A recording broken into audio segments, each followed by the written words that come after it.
Yes, we are here. Hello, welcome to Tactical Crouch number 2. We made it. We decided to do another one, Joe. Number 2. Look how number cute I 2. am. For all the audio listeners out there, almost 1,000 of you. Oh, really? He's putting up a number 2. Let's yeah, go. we had a lot of people download on the RSS feed. Look so at you guys. if you're a Showing off podcast big. listener, just go to the Overwatch League Daily podcast feed, and that's where you can find this show as well. So, yeah, so that was Joe holding up the number 2. Or peace, Look or how cute I am, dude. whatever. Don't make me cry. I'm a cute anime girl. I will cry. Don't make me make a reaction video about about you. Yes, guy. Yes. You're not a fan of these reaction videos, huh? No. He just can't. He just can't like self-identify with the emotional spectrum that young teenage girls have to beautiful, beautiful Korean boys. And See, that's my superpower. That's why I'm completely immune to the Korean argument of not being able to identify with people. I just don't identify with anyone, dude. Like that's he's a solved that issue. Non-discriminatory hater. He just hates everybody. Yes. Yeah. Fair enough. I mean, that's at least you got to respect that, right? I guess, yeah. He doesn't see color, doesn't see gender, race. He just hates everything. Doesn't like anything. Misanthropy is my religion. Yeah, there you go. Yeah, there you go. What's your cult called? If you had a cult, what would you call it? The cult of rascality? No idea. I don't know if I need a cult to practice. Come on. You're a cult leader. Let's be honest. Cult and Prophet. There it is. Oh. Since he sleeps on Prophet so much. There we go. Or he calls people out for sleeping on Prophet so much. Anyways, welcome to Tactical Crouch number 2. Thank you guys for tuning in once again. We've got some really good topics lined up. We're going to talk about leaks in Overwatch. We've got huge leaks for you. I'm just kidding. We do not have leaks for you. Maybe we do. I don't know. Tune in to some random part of the video and see if maybe there's a leak there. I don't how do you do that? So you have to like hide the leak in your content, right? Mm-hmm. So that you have to watch the whole piece of content. Is that how we're supposed to do this? Little do you know, we have an ARG set up. So if you find some sort of distortion in the video, you have to actually run it through an encoder, and then that sends you to a website that sends you to another website that gives you the leak. So you just have to find it. Get out there, super sleuths. There you go. All right, so we're going to talk about leaks. We're going to talk about scrims, which is something that we were hoping to talk about last week, and we didn't get time to. And then we're also going to talk about coaches and playing Overwatch, and if that's an important thing. So we're going to see what the panel comes up with here. But first, let's talk about leaks a little bit. Yiska, can you take us away here on this one? Because I know you were pretty passionate about it when we were talking about it throughout the week. Well, one thing. Okay, so let me unroll this a little bit differently. Like, I do understand the underlying human need for gossip, right? Like people who've read the book *Sapiens*, basically they make the pretty good case that gossip is like a necessary function for human societies in order to keep the checks and balances on anyone, so nobody gets away with too much stuff, and that's just how we evolutionarily developed. Mm-hmm. At the same time, one has to wonder if that's still useful. Apparently it is. I don't know if it's useful. What it is definitely, though, is that it's desired. Now, with all that said, of course, there is a certain niche, and I'm sure you can make money with it. And also, if we're going to talk about this later, because of engagement in Overwatch, it's actually quite hard to make money with content creation, right? So, all that said, I feel for content creators for trying to get people to watch their content and also to be engaged in it in some way. With that said, my understanding stops at the point where it distorts stories, it makes them up falsely. It is used as political tools in order to handle certain situations, and you're being used as a puppet without even realizing that this is happening. So while, for instance, the roster leak stuff I don't care particularly about, right? Like that's a fun thought experiment. It also lets you tinker around a little bit with the lineups. It's kind of strange even in some parts how teams supposedly build, and that's fun to entertain, right? That's not my beef. Everything that goes around that, yeah, it's the problem also is, let's keep in mind, thorough journalism takes longer than like putting it into a video, you know, what you hear on a Discord server, right? I'm not saying necessarily, for instance, necessarily people will think of, for instance, people like Michael when I'm saying this, or Halo. I'm not even necessarily saying that to them that they don't do their homework. I'm just saying that it requires a certain amount of rigor that has great potential to destroy careers, right? So depending on how those situations would have panned out, definitely a possibility that someone doesn't make Alpha because of that, right? So that's my entire beef with that situation, basically. Yeah, when you don't go through that whole process of running it through a third party, whether that be an editor or a site content manager, and you do kind of go rogue in a sense, and you do independent work, and I think that's really important that we do have independent work, but I think there needs to be more of a strict acceptance of that stuff where we can't just take everything at face value, even though they might be completely right.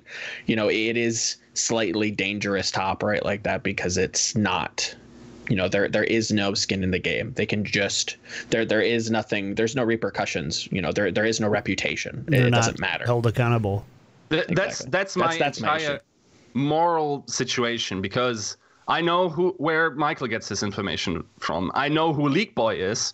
Should I hold them accountable? Should I name these people publicly in order to keep the checks and balances in the conversation? Because skin in the game is important to validate these situations. And if they turn out to be incorrect, well, you just make a new account, don't you?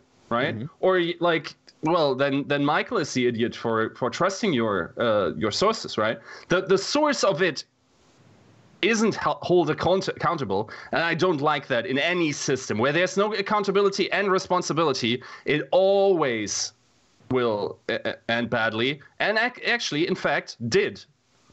So yeah, that's my entire problem with the thing, I guess.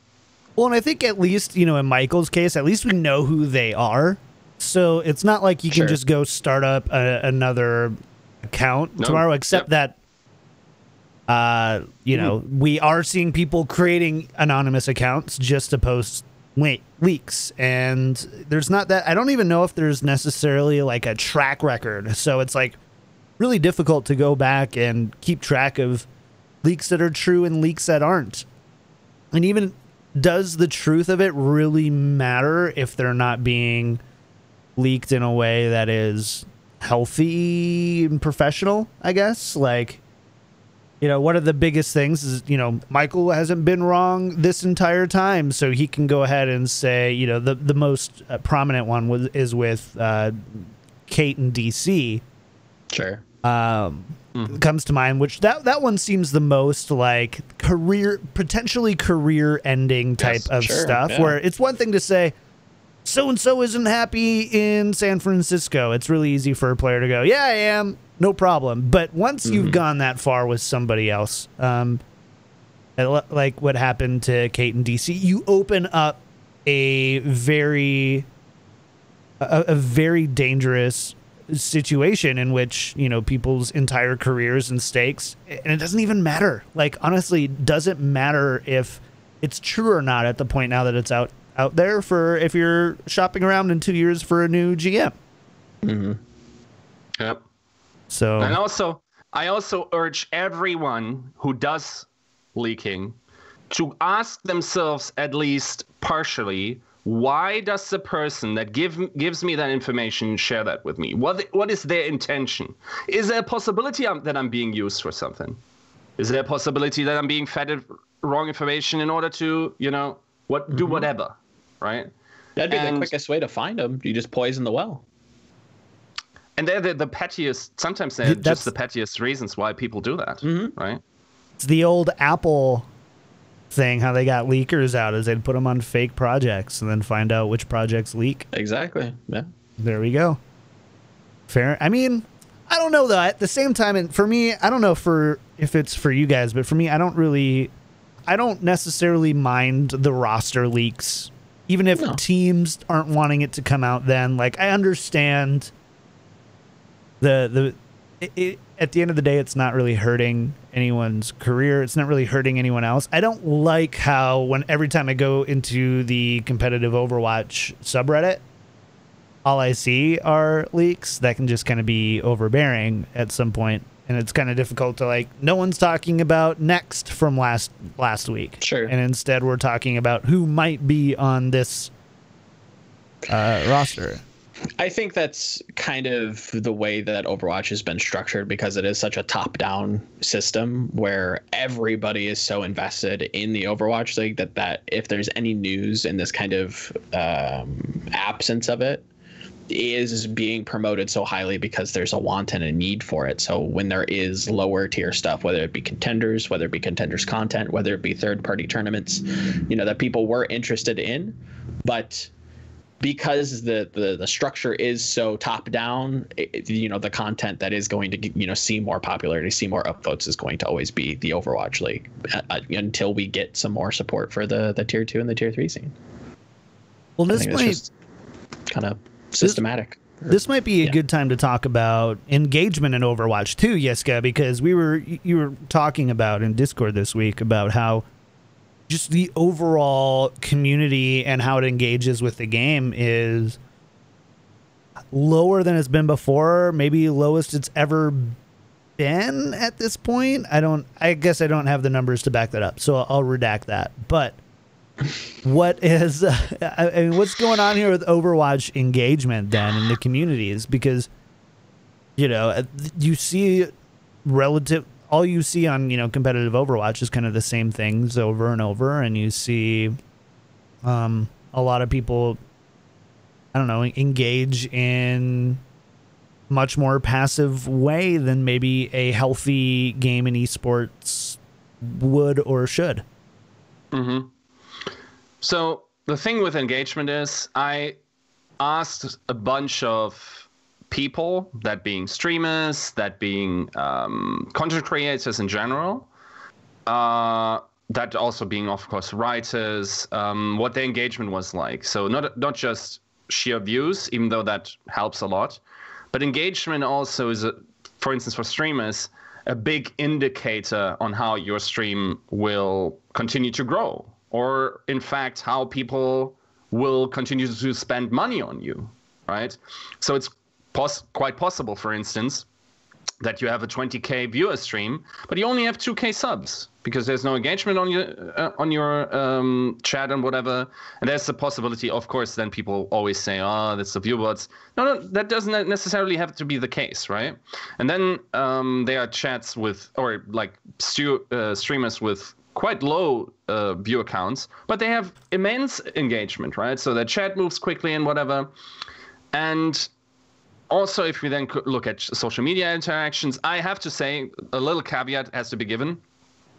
Some type of content is doing quite well in Overwatch. Mm-hmm. So for my understanding, I think the lifestyle stuff is pretty big from what I could get. So if you're in that part of content creation, I think Overwatch is doing quite well for you. But also, if you look at the recent stats that the competitive Overwatch subreddit put out, there has been a continuous loss in engagement, in views, in comments and whatever. I'm not even sure if the comments were part of that equation, but yeah, in general, just over the season. And now, obviously, yes, it's very natural now that in the off season there's not as much engagement because obviously not as much content is being created. Sure. Also, we look at World Cup. Yes, the last World Cup stage wasn't at the most opportune times, were they? But at the same time, when I when I looked at them, I rarely saw them about above 20K. just for specific games. Most of the time it will lower. Now that it could very well be the time zone. I'm sure the US matches were higher. I'm not sure if they were higher than last year. Also, just to go back on the streamers thing, yes, there was an injection of engagement simply by the divas. The diva. I think it was really important. It was really good. That was pretty sick. The problem is with that situation that these streamers only ever retained, as far as I could tell from the stats I've seen, about 10 to 15% of these viewers, which is significant. Don't get me wrong, right? But at the same time, like, I don't think that if you're a full-time streamer, I don't think Overwatch is currently a game you can build your brand around and can expect a long-term payoff. The check engagement is quite poor in Overwatch these days. People will surely bring up the counter argument, for instance, of XQC growing a stream during that time. This guy, with his personality, could sell a trash can. I'm pretty sure. He does, actually. Oh, XQC brand. Just kidding. Just kidding. Hefty bags. But, I mean, you're right. And something that you'll even notice with Twitch, right, is it's not so much that... So viewership overall is pretty down, and they're also centralized very heavily in a top dozen or so streamers. Right? It's not as easy to go. It feels like it goes down to like 700 and then drops to like 60. Whereas, you watch other games and you have multiple in the, 100, couple hundred, and usually Overwatch League players will sit there. So that's something I have noticed, is that Overwatch League players and players who stream kind of intermittently will sit in like that 100 to 700 range. But I don't know, Joe, like, have we seen any new organizations move into Overwatch? Is there anyone interested in going into the tier 2, tier 3 scene? Obviously, where my brain kind of jumps to immediately is Windstrike jumping into Overwatch by signing CIS Hope. Very, very strong EU contenders team. Now they have a team and organization behind them. So there is an interest in it. I just think that, again, it's more of the interest in the top-down kind of structure where, we want to be in the Overwatch League, and if we can't, then, is contenders really worth, the organization's time? And that's a question for these organizations. Is it worth it? And I wonder, because we're seeing more and more, over the course of, from when the Overwatch League was announced to now, it's been a big joke, but it's a serious, not concern, but it's worrying when you see those endemic brands leave, because they have a very, very strong reach. And that's very, very important to having people interact with, streamers, and then from streamers they get interested in the competitive side of things, and they watch World Cup and they consume content. My biggest kind of proponent to kind of kickstart this has always been more of those diva skin, like the Cola challenges. They come out and they stream it, and Blizzard promotes them, and they really put them out there. Look at what Siegel and some of those streamers have been able to achieve just through a little bit of a push. And again, maybe I'm underselling it. Maybe it's a much more of a push from the organizational standpoint from Blizzard than what I'm able to kind of conceive or give credit to. So, you have to forgive me on that front. But I think if we were to have some kind of push forward in terms of content being put on a platform, some sort of official platform that you could push forward, something like the start of LoL esports in League of Legends, where they brought in content creators, they put them up on the platform, and they really got a place to shine. And it doesn't have to just be, people who write or people who make videos. It can be people who make like art. I think they actually are doing that, where they have a separate Twitter for fan art and fan creations and sculptures. And that's really, really cool. But how do we get that same engagement? How do we get that same system into the competitive side of things to push that forward? Because there's, I would say, a good number of people who do the same kinds of things for the Overwatch League teams or some of the contenders teams. How many times do we see contenders jerseys being created in concepts, and that gets quite a good amount of engagement, and people really, really like that stuff. So seeing that pushed forward and pushed into the spotlight, or being spotlighted at all, I think would push engagement up in general, just seeing some sort of return and saying, hey, you know what, good on you, add a boy or add a girl. Just pushing that forward. The thing is, the problem I see, okay, so I fully believe, if someone tells me the Overwatch League system in terms of what happens within the league and for the teams and whatever was profitable, I would definitely believe them, right? Mm-hmm. Because what I believe to be the case is that Overwatch League, much better than other franchise leagues or esports fan bases, has done is to develop a type of engagement that makes fans spend more individually on their respective teams. Sure. If someone was to tell me that the average Overwatch viewer spends double on what the CS viewer does, I wouldn't be surprised. The problem is, what does that mean? So the viewership is not large, but it doesn't need to be. It's fine to be there because we can crank up the individual gain we get from the individual viewer, so you get more per viewer. What does that mean to brands or to types or parts of the industry who can't do that? And more importantly, who shouldn't do that? Because what you're essentially saying is, what you should be doing is trying to get the same mechanisms going. And the way to do that is to insert your personal brand into that situation. Now, this means some parts of journalism are inherently not profitable. As soon as the writer takes himself completely out of the situation, or in fact, the entire publication does, so it's not a type of style or whatever, and it's just very honest and important in reporting, they aren't building really a brand on this. There's nothing really that sticks to it. That should be the case probably in every type of journalism, but gonzo journalism. Now, gonzo journalism is pretty much the only approach that you could feasibly take as an Overwatch esports creator, and you even have to think about what that would look like. Are you going to be the controversial guy and try to get views that way, or are you going to appeal to really strange sorts of types of the community, which, you do you. But yeah, I think it's very hard to say that traditional sort of game-focused journalism is getting the types of views. Because one personal anecdote I can tell you is I was writing pieces about competitive Overwatch in 2016, and that was still when there was only the main sub, and I could get 30,000 views on one of those articles. Now I can barely crack 10% of that with pretty much the same style of content. Now that doesn't make sense because Overwatch League is here. And we as content creators thought at the time, well, once Overwatch League is here, surely the engagement for that type of content would be increasing. I think that as a project pretty much is sailed at this point, or something needs to fundamentally change.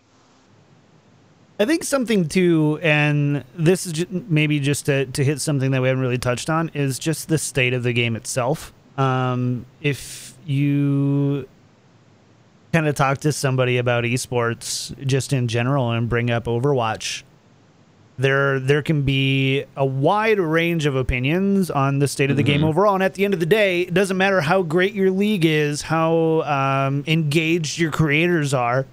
If the game isn't conducive to holding people's interests, then you kind of lose the value from the beginning. The foundation that this whole thing is on the game being a good esport. And if there ever comes a moment where it ceases to become that, and you see arguments all the time of people saying Overwatch isn't competitive anymore. I don't think it's like that. But when you look at things like the tier 2 scene, or look at contenders last year and see that the playoffs were played on a completely different patch than the regular season, and you see those types of things, you kind of it makes you look at a game and go, is this like the best representation of an esport? Is this the esport I want to engage myself with as a player, as a coach, as a content creator, as a spectator?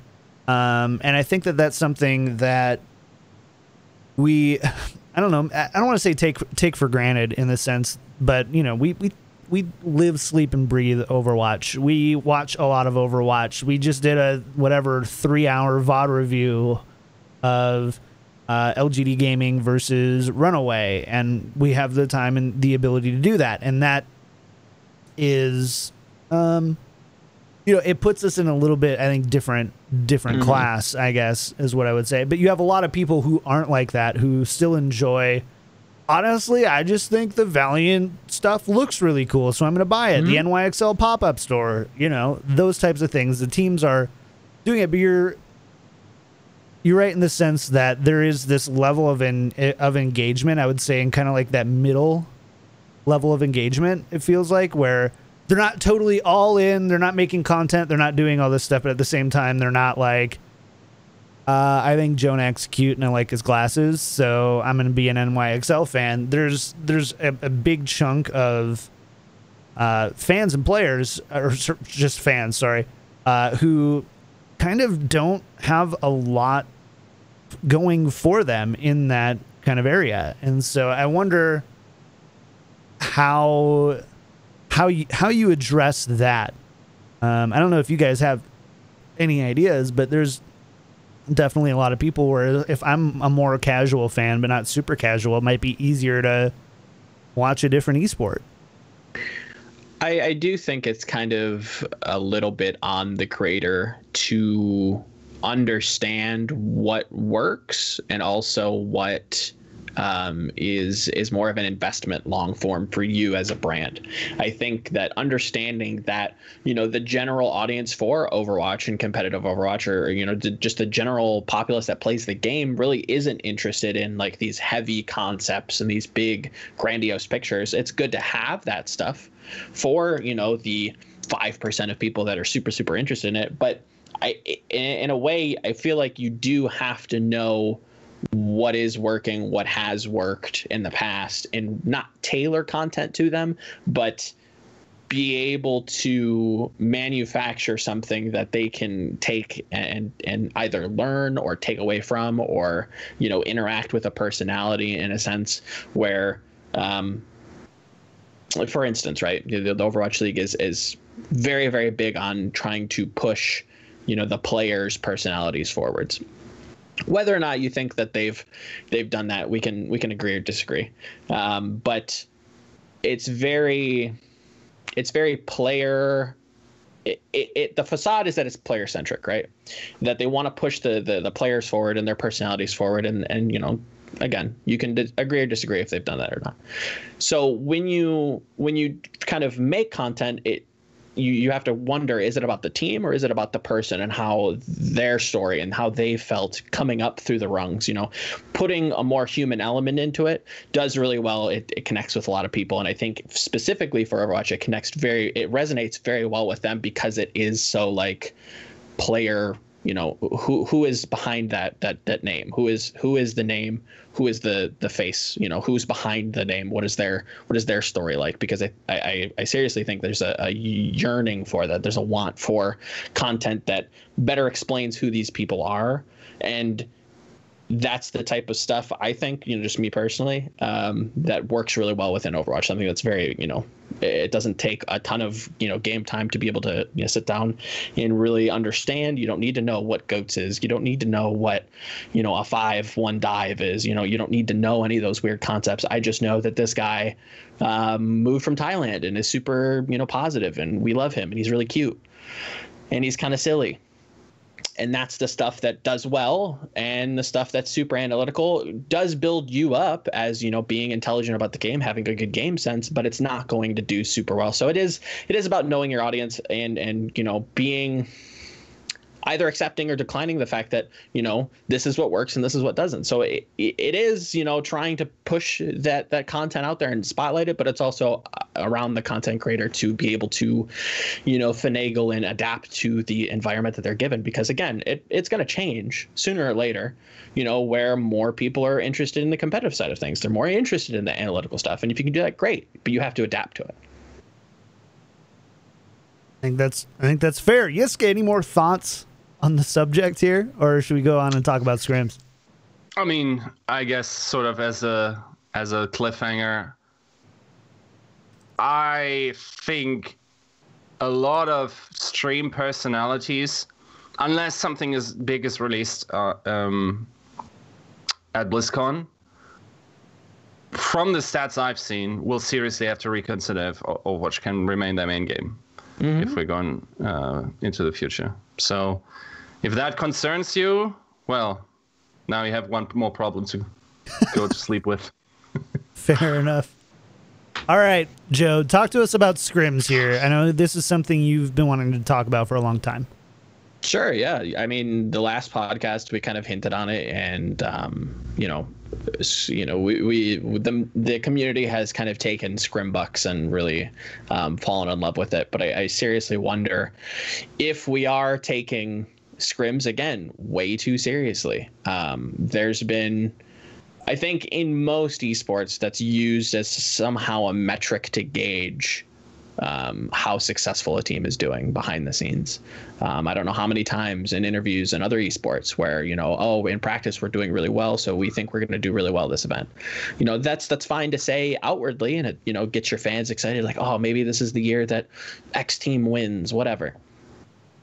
But when I wonder if that's, kind of dangerous in the sense where it is kind of you're being sold a false bill of goods where, a team goes 129-9 in scrims, and it's like, okay, well, what does that mean? That doesn't really mean anything because this is practice. It's not like official games. There's a complete, difference in that. And I think, when we see or when we hear that players are so jazzed about everything's going so well in scrims, and that's really, really good. That's fabulous for them.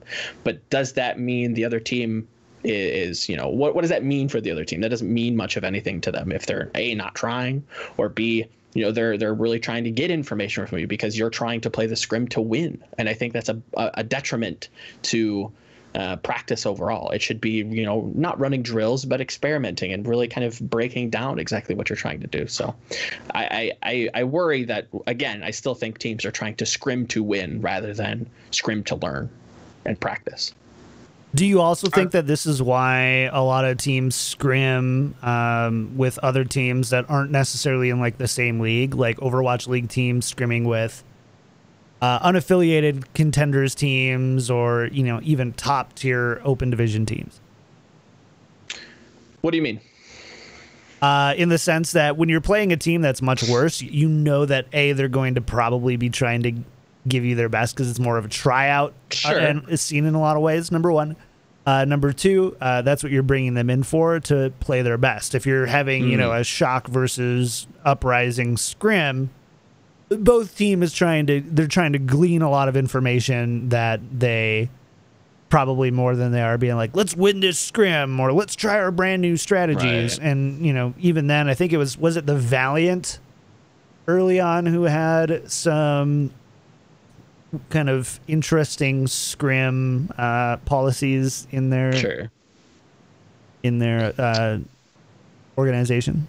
I think it is interesting when you look at, I think you bring up a good point, right? When you go and you reach out to contenders level teams, you kind of give them a chance to come in and really push you in a sense where, I wonder if they, are at the level to be able to push you. I think that some teams are, but I would say a majority of teams outside of, the top 4 within each region, of the big regions, I would say, don't really have the ability to push you and really kind of break you. So you're forced to scrim other teams in the league, I would imagine.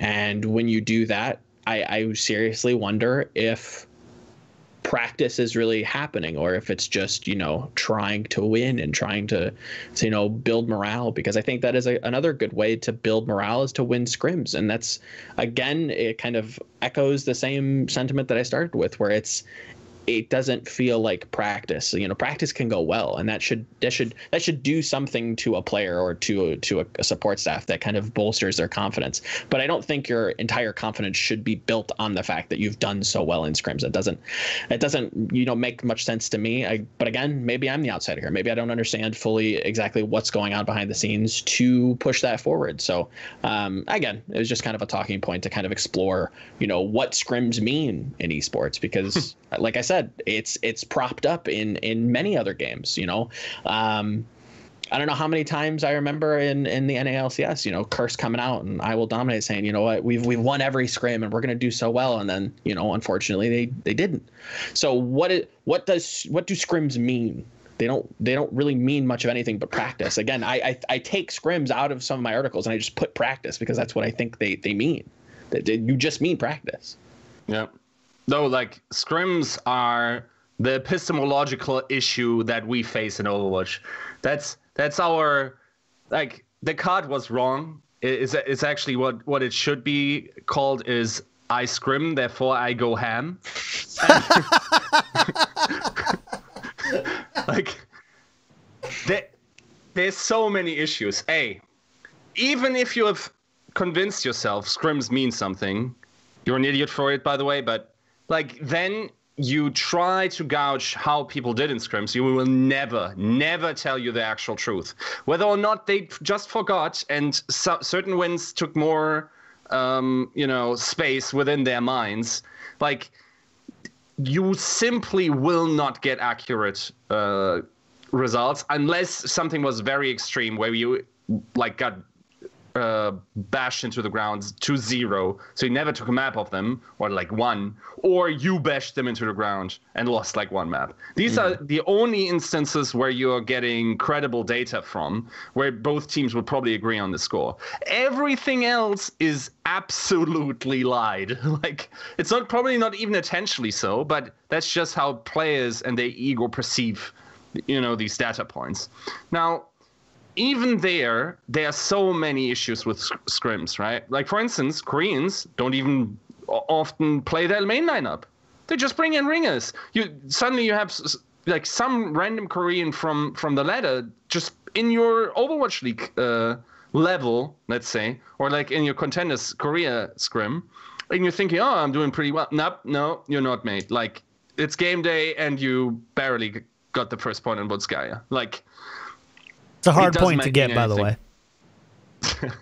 It barely means anything, and I don't know why people can't learn from that. There are people who do notoriously bad in scrims, for instance, France, I think, and then come out and just ram people into the ground because they know how to utilize, the scrim and the practice environment. Also, not to give it too much away, because newsflash, if you're doing your best in scrims, depending on the opponent, that what might like eventually somehow leak to YouTube or be on YouTube, and someone finds an unlisted link. Weird how that works, how people go through every combination of it's been linked, it hasn't it. So I think the entire scrim discussion should seriously just be eradicated from any sort of analysis. It leads nowhere. If anything, it tells you the exact opposite story. That's actually where it's good for most of the time. And the idea that scrims should even be played to the fullest. For instance, like, that's one side point I wanted to make on the scrimming contenders teams. Sometimes the fact that you can scrim contenders teams just means, because I'm the Overwatch League team and I grace you with my scrims, I can require you to play a strategy I want to practice against. And you're the pleb contenders non-academy team that now has to play something that they will never use, not on our patch, but maybe a coach will see me and think, next offseason I might take a look at him and get into trials. Like, it's a very asymmetric relationship between some of these contenders teams and then some of these Overwatch League teams. But at the same time, I also think that's the way how it should be, because otherwise the Overwatch League team is simply wasting their time, unless it's like a top Korean contenders team. Not sure how that would ever work, that they scrim with Overwatch League teams, obviously residing in LA, but like it's simply not the same level. The fact that GOATS is so dominant tells you basically everything you need to know about this contenders level. Because I can tell you, if we're playing this meta in Overwatch League, yes, it might actually be strong right out of the gate. There's no chance that by week 3 we're playing that. No chance. So So in my conversation with DPay on Overwatch League Daily, I had asked him about a similar question of like, what's the goal in scrims? And when he was, and I can't remember if this ended up getting cut from the interview or not, and I can't remember specifically, it was DPay. So asterisk here, because now I'm doubting myself. But he had said something to the measure of, when we scrim with other teams, we have all of our, okay, we're going to be playing this team next week, and this is what we're expecting them to run, and these are the maps that we're expecting to see. So they bring in their scrim partners to then run what they expect, basically to play as if they were the other team, and do their best to kind of play it so that they can see it from their side and get used to some of the, the looks or maybe some of the comps that they haven't gotten to play it all against. Is that not valuable? I mean, obviously, whether they win or lose isn't that valuable. But getting to see, Treehouse on Anubis for the first time when that was a new thing, and getting to see and kind of practice against that, even if it wasn't necessarily optimized in a way that you're playing against an Overwatch League level team where that is their strategy, is that not still beneficial to some respect? In a perfect world, it could be, but I still would rather it be about I would rather, again, maybe I'm the ignorant one here. I would rather scrim the contenders team to really kind of build up my first principles and really iron out a solid game plan and really kind of break it down before I jump into what is a glorified exhibition match with another Overwatch League team. Because again, at that point, we're kind of agreeing that both of these teams are playing to win rather than to practice. They get practice from winning, but it's not really about learning. It's about how well does this do against one another, and that kind of blows up into a whole nother a debate about information and how hard do we really try, and are we really playing to win? Are we playing to learn? That's where things get muddied down, and I worry that that's an issue. We're not really practicing. We're just having big exhibition matches with other people, and it's worrisome. And that's why I was always a big proponent of having a 12-man roster so you could do in-house stuff, having 12 players that are, of equal skill. So there isn't a huge delta in terms of, skill disparity, that you can actually have practice so that information doesn't need to necessarily leak to the public or leak to other teams. Because again, teams talk, players talk. Come on now. Let's be serious. So having that in-house system, it builds players up. It gives you a huge deep bench if you need to. Again, there's logistical issues with that. Having players that want to be able to sit on the bench and really kind of practice and be the second string, and selling them on that idea. But I think, conceptually, at the highest level, I think that probably is still the best way to do it. It just doesn't seem feasible at the moment when it comes to, bringing those players up and giving them that opportunity. I just don't know that there's enough of those players that are of that mind that also have the skill to kind of push a team forward and continue them rolling. So it's a messy topic. It's very strange. But I seriously think that in esports as a whole, practice needs to be a lot more regimented and structured around learning rather than, necessarily playing to win. It's probably the best way to describe it. It's quick play. Learning. Kinda. Just learning. I had my first games on Doomfist this week. It was rough. It was rough, Joe. It was really, really bad. So, speaking of playing Overwatch, we did get a really interesting kind of conversation between Deepe and Bare Hands this week on coaches playing the game. Now, I'm going to be full disclosure here. When my time is split between making content for Overwatch and playing Overwatch, usually I err on the side of making content rather than playing it. So, but essentially the official tweet from Deepe was, oh man, we talked a lot here. Just started playing some Overwatch after about a year to see if anything's changed. Wouldn't be surprised if the NA pros went insane between now and Overwatch League start because ranked is full of trolls. Korea's better practice. And then Barehand said, so you're a coach in Overwatch League and haven't played the game in a year, ?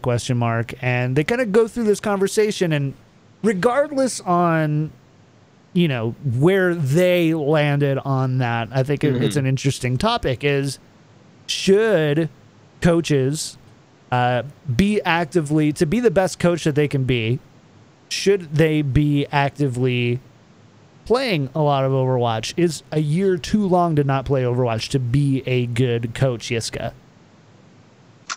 So, okay. I don't have any empirical evidence on this, so I'm just going to try to, you know, think this through where, like, basically inductively to try to figure out what the problems could be with the situation, because I think it's probably pretty scattered. One thing I would hope is that Overwatch League coaches don't play with their players. I think Arrow, for instance, brought up that point. I think that's a fair one, unless your source of authority doesn't stem from, or could be harmed by the fact that you've outed yourself as a scrub. But basically, I think for a coach, especially head coach, it's not as important. And I'll tell you why. Because my conceptualization or concept of a head coach is not necessarily to know the ins and outs, absolutely everything about Overwatch that can model all these things. First and foremost, my head coach, if I'm the GM of a team, is my leader. He delegates these things towards the assistant coaches, towards the analysts, right? And then towards the players. And he makes that all gel, right? He's not necessarily, he's not, you know, structuring scrims necessarily, but he gives, you know, rough guidelines and keeps the machine running. So for that, the process of playing Overwatch, where you could potentially get a feeling for the characters, right? By your own mechanical understanding and sort of getting the idea of it, where you could say, okay, maybe we could try that. And then, I mean, if this guy could do this better than I do, then this is, for me, more a thing that an analyst should be pointing out, right? So an analyst should probably be either very active himself or watch a ton of player scrim, first-person situations, simply to get a feeling for what first-person feels like.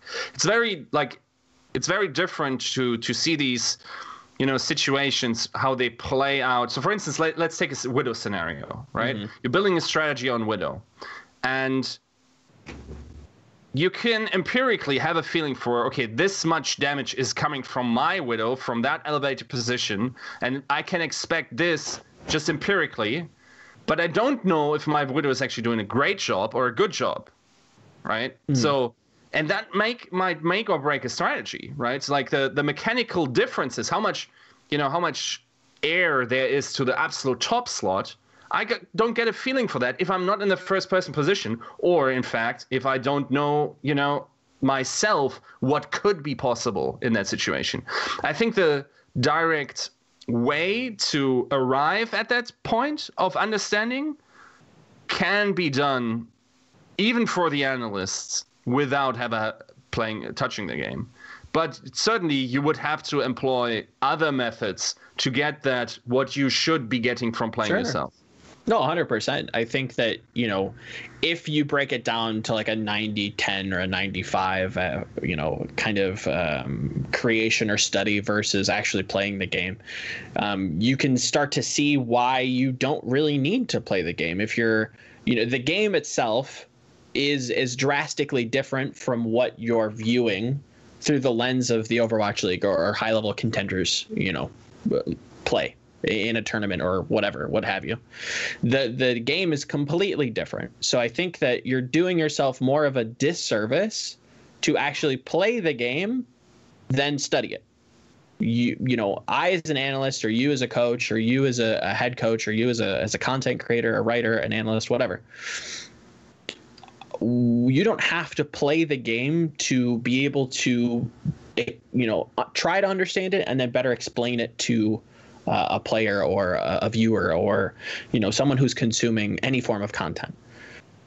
We see that historically explained in esports, where you have very, very strong coaches transitioning between games that have very little experience with and doing extremely well. The Afrika Freaks head coach for League of Legends is a former legendary StarCraft Brood War player. The head coach for SK Telecom, although they haven't done very well recently, very, very touted as one of the best head coaches in the game. And I think he, if I'm remembering correctly, plateaued at around like silver or gold in League of Legends. How many CS players or how many CS coaches actually were former players? Some of them are, and that's perfectly fine. That's a whole another niche argument. But most of them don't really, or haven't, to my understanding, aren't, the best players in the world. It has little to do with how much you play the game. And again, this is more of a different discussion from what they were having, but it is an interesting topic to bring up just to kind of reiterate that. Not to mention that, again, it's such a different game from what you're experiencing in even like top 500. Yes. It's completely different. Mm-hmm. It's so vastly different that I'd rather have members of the support staff play different games to understand concepts better in Overwatch, to be able to tie those two things together. I'd rather you go and play StarCraft. I would rather you go and play League of Legends to be able to better understand Overwatch. I think playing Overwatch on ladder is at the highest level. If you're a support staff member, if you're an analyst, I think that content creators, you can do something with that, but I think it's actually completely it has no regard on your performance or your content or the evaluation of that. Yeah, I think that writer's mind in a sense is better than everyone else, right? It feels like it's almost impossible to consume any kind of media or content that I couldn't remanufacture into something that then makes sense within Overwatch. Mm-hmm. So by the same sense, for the people who've do I have this book here? Let's see. I think I have it here. All right, Yiska's gone, guys. Now. This is a good podcast. He's checked out. Oh, hey, Yiska. Bye. All right. Yeah. Like this was recommended like, I don't know, probably 6 years ago by Day 9, and I bought it at the time. And it's basically a lesson in skill transition. It's a book by a chess prodigy. He's the main character in the movie Searching for the New Bobby Fischer or something. I thought you were saying he used to main Anna. He used to main Anna. Like, what? Yeah, and basically he's obviously a chess prodigy. I think he also wins the American Championship at some point. I'm quite fuzzy on the details, but at some point he obviously, like, when he gets older, he gets that feeling. Okay, what else is there in the world? And he walks into a Tai Chi Chuan practice lesson, and then he brings he learns that and realizes, oh, my chess lessons are actually not that.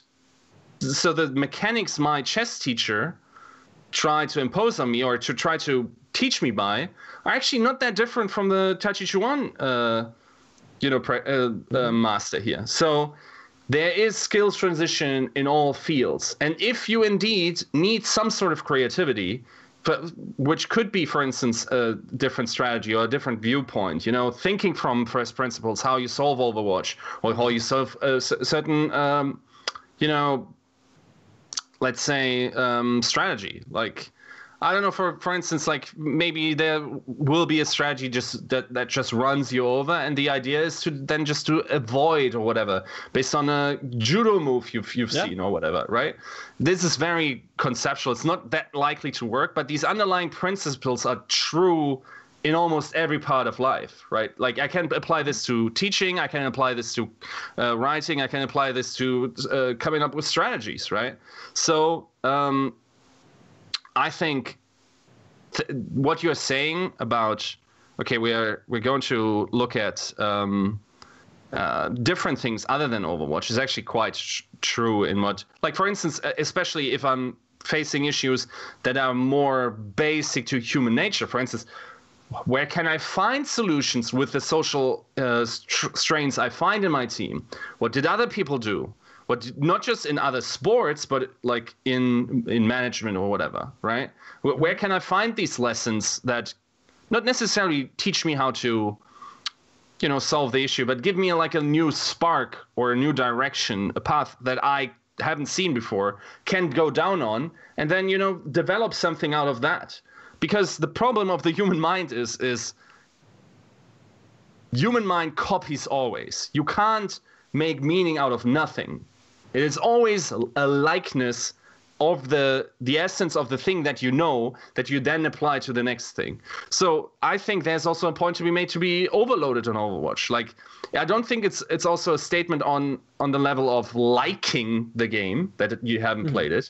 Like if I'm working I think, and that's when I left the Twitter chain, Deepe said, well, I work on this game 80 hours.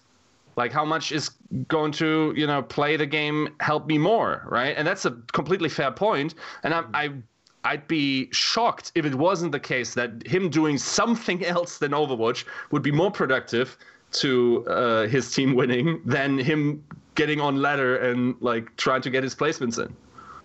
Yeah, you don't, a grinding aim hero and Osu only gets you so far. I would rather take them and let them experience some other form of competition, whether it be, a martial art. I find myself very frequently, relating the measurement of ground taken or space created or space taken to jiu-jitsu and MMA and pulling guard, where you just give up all this space and you say, okay, I'm just going to fight from my back and that's how I'm going to submit you. Or the concept of strong and slow versus fast and weak in StarCraft, where you take the death ball and you try to encompass it and then collapse in on it and reinforce faster. Taking those concepts and trying to apply them to this game opens you up. It gives you a little bit of eye bleach, so you're not just like, oh, I'm so tired of seeing King's Row in Nepal Village for 12 hours a day. You just get tired of it. And being able to learn another language in a sense, because it is very it's echoed in language as well, where you learn one romance language and you can apply some of those words and some of those concepts to other languages, and you find yourself learning languages quicker the more languages you've already learned and you become fluent at. So it's more of a life lesson rather than just you have to be the best at Overwatch. It's like, well, yes, but we can learn that through multiple different avenues of success. I do think there's something worth saying too as to why or why not somebody is playing the game. Sure. A completely unengaged coach, you're like, I don't know, I don't really play it, and they're not doing those other things, right? Like, it's all about being effective with your time, right? And you've seen, like why is Caffrey not playing the game in Contenders? You mean? Banned. That was episode 2 of Tactical Crouch, guys. Thank you. But I mean, it is a very good point, right? Is from what you bring up is why it's not, what is it, 80% of doing anything well is just showing up. And in this case too, it's not, if you're not watching VODs and you're not doing these other things, and yeah, you should probably be playing the game. But it only is so effective for your time, right? Even right now, after this, I can go ahead and I can go play 5 hours of Overwatch. It's not going to get my video out faster though, so it's not going to teach my players how to play dive better. It's not going to teach my players that wasting Brigida stun on a Zarya bubble is any more efficient than not eating it on a nade. You playing the game has no impact on your job, unless your job is to play the game. Yeah, I agree. again, super devolved from that whole entire Twitter conversation, but in the essence, just want to make that very clear. The Twitter convo just got the ball rolling. Besides that, this had nothing to do with the Twitter convo or D-Pay or bare hands. Yeah. Well, I think that we got through our topics. That feels like a good fork to put in that one. We did get a couple of questions from chat, though. One was from Badminton 1901. Says, what do you guys think about Gator to Atlanta?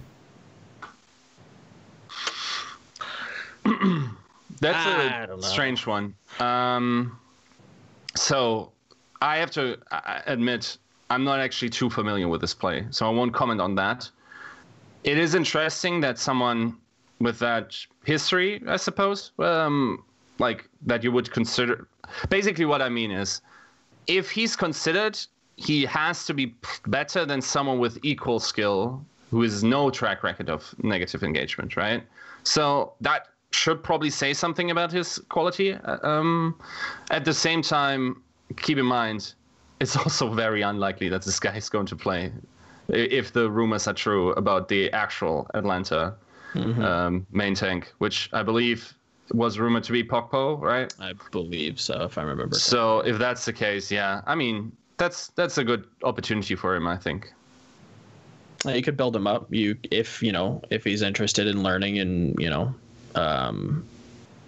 and not riding the bench. I think that has a lot more negative connotation than what I'm trying to portray. But really, going under the wing of the coaching staff and being able to have that opportunity, while also not necessarily being a starter, still having that knowledge and having that on your track record and having that experience does say a lot for you as a player. So, wish him the best of luck if it does happen.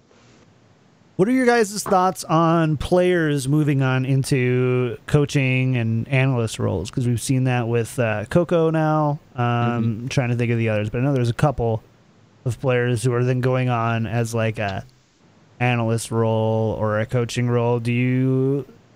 I mean, there was Scrim Reality, I guess. Over the season. Who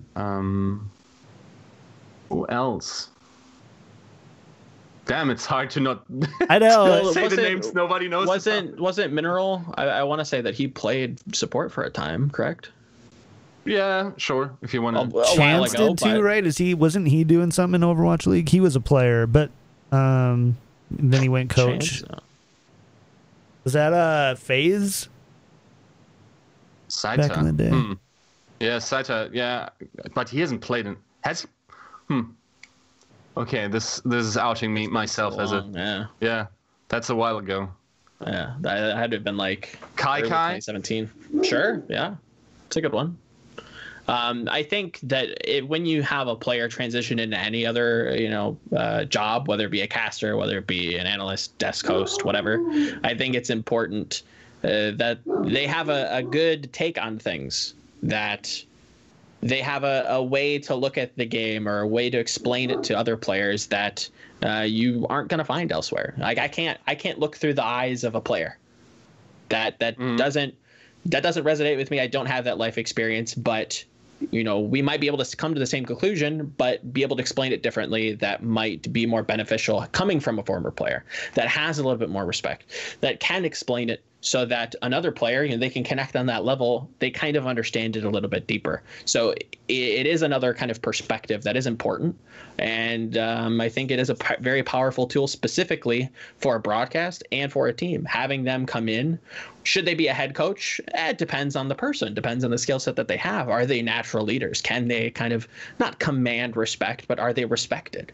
And are they fit for leading?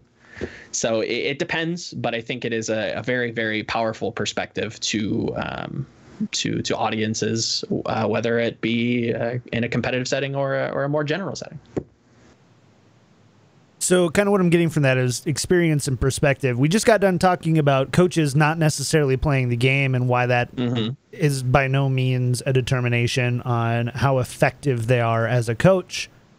Now we're talking about players becoming coaches and having that experience be valuable thing, which, you know, Sure. again, perspective and experience is kind of what makes, well, and I suppose the ability to do the role itself. Mm-hmm. But yeah, I see what you're saying, and to kind of rebut on that specifically, I would say that, you know, when a player transitions into a coach, he brings along that experience. When a coach comes into being a coach, or you know, a person comes in to coach this team, they bring in their own experiences, but you're not necessarily going back and you know, teaching biology. You know, if I hire a baseball coach, are they, you know, consistently playing baseball? Probably not. They're probably more focused on, you know, fixing this team or preparing it, or, you know, doing whatever with this team to make them better. Doing coachy stuff, right? So they're not going to be, you know, relying on those past experiences to well, they are, but they're not actively participating in them, if that makes sense. So I don't know. It's more time management than anything, I suppose. Fair enough. All right, guys, closing thoughts on episode 2. Any of them? Anything else? Nothing else? I'm getting a little bored here. Bored? Like, not with the podcast, but with the situation of not getting to see some Overwatch, you know?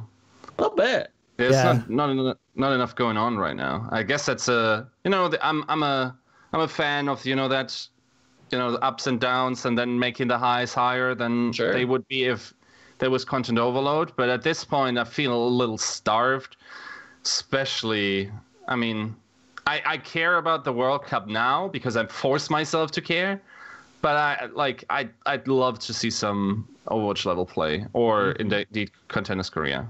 I'm with you on, like, the, you know, the fondness makes the heart grow, or the what, how's the saying go? My brain's pooping out on me. It's like absence makes the heart grow fonder. Yeah. The fart go honder. Okay, fair enough. Exactly. The fart go honder.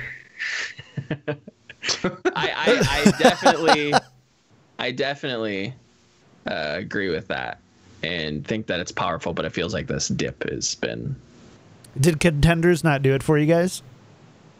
It did, up until a point. It's, for me, it started at around playoffs. Like, am I really that interested in watching, you know, the 14th team or the 12th team play the 11th team? Maybe not. And you know, that maybe that's another topic we can pin in, is, you know, how do we change the contender structure? Do we add more teams? Because that's something that a lot of people are super jazzed about. Let's add more teams. I think they might have to, even, right? I actually think the complete opposite. Teams. I think you should just be cutting teams. I think we should make it smaller and make it more impactful. Raise the prize money, cut 2 slots. Because, again, the 11th to 12th teams, how competitive are they? The problem is, like, if you introduce more NA contenders, more NA teams, sure, and they want an academy slot, are you just going to kick out the Orcless guys from your league because you cut 2 slots, and then now you're like, should have become an academy to though. That's the way that it's structured. That's bound to happen. That, you know, Orglis and Hungary, they're gonna get bought out by XYZ, you know, Overwatch League team, and the academy team's gonna come in and say, you know, we take 2 of you, and then the rest of you are being replaced. You know, sorry to see you go. I don't personally like that, but that's probably the lay of the land. That's probably what's going to happen. So, you know, making it more impactful, you know, we talk about, you know, Contenders needs more money. Contenders needs more, you know, meaning. So how do we do that? You know, we can talk to the cow comes home and get all worked up about it. So how do we actually fix it? And I think that, you know, making it more competitive overall would drive people to watch it. The thing is, I think for the level that Contenders is in the terms of meaning, in terms of production, in terms of quality of play, it's already way underrated by viewers. Sure. I think, like, the viewership that we see in the usual Contenders match, for instance, for the I mean, okay, it's at a bad time admittedly for much of the Western world, but Contenders Korea, this is Overwatch League level play for most of the playoff stages. So shouldn't we see some sort of numbers in that regard? Worse yet, also for EU contenders, for instance, not that they are on the same level necessarily, but the level of the viewership is even lower right? Even though it's pretty good domestic times. So I think if people realize just how important contenders is, then yeah, that's basically I don't want to elaborate too much because I know we'll stick a pin in it. Yeah, all right, fair enough. I'll keep my thoughts then. Let's call it a show then. We're right on time again, right at that like hour and 15 minutes. Good job, guys. Sure. Yeah. We're quick and tidy. Thank everyone again for kind of. You can. I didn't say that. It wasn't me. Didn't say that. Thanks everyone for tuning in for episode 2 of Tactical Crouch. Make sure to follow Volamel and Yiska and myself on Twitter at Yiska out, at Volamel, and at KickedTripod. Of course, you can follow the show. Everything is kind of going through the Overwatch League daily stuff. So at OWL Daily Show on Twitter, youtube.com/KickedTripod is where you can find the VOD for this. And it's on all your podcast feeds. Just look for the Overwatch League daily podcast feed. And that is going right up there. As always, send us your questions and things like that. So if you have topics and things you want to discuss, we'll do our best to discuss them. I want to see another 1,000 views on the podcast. There you go. I want to see another 1,000 listeners. Get out there. They said I was a one-hit wonder with my NSYNC video. We got round 2. Going to prove them wrong. With these podcast hits, you know. Fair enough. All right, that's going to do it for us, guys. It's time for us to say goodbye. Bye. And we'll see you all next time.